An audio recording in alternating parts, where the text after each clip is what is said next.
In this portion of the pool video, what we're going to talk about is your pool cover. Two kinds of pool covers, the manual cover and the automated pool cover. What we have behind us is an automatic pool cover. While there are some differences in the cover, a couple of things that we can point out here on this automated cover that you should do whether you have manual or automated cover. When you see a pool cover on the pool, it should always have a sump pump on it to remove the water from the surface of the cover. You don't ever want to close your pool up and not put a sump pump on. This will just result in unnecessary repairs and damage to the cover, and you don't want to have to be spending the money to get this thing fixed. What we have on this particular pump is a device called a cover blast.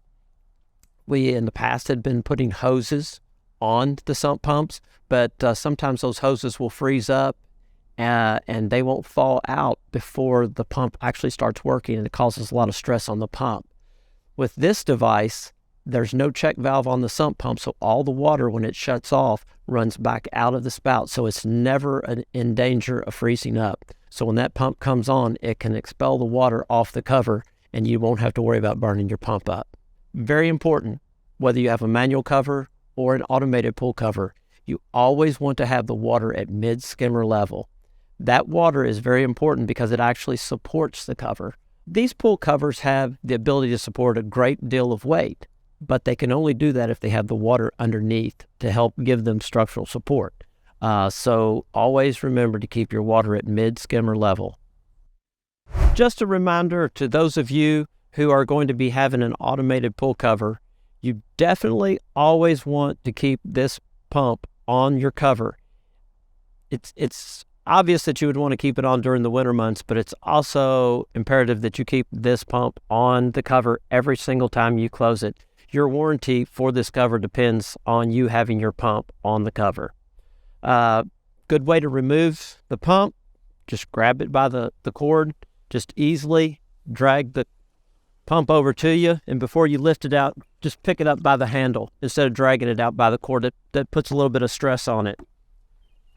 This is the cover blast device that I was telling you about.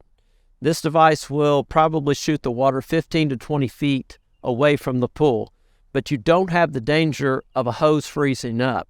This, when the pump cuts off, all the water will drain back out of this device, and you don't have to worry about it freezing up. So that way, when your pump does kick on after a period of cold weather, it will be clear of any type of water or ice that builds up in the neck. Just want to thank everyone for taking the time to watch the Pool School video. Hope you found this to be very helpful.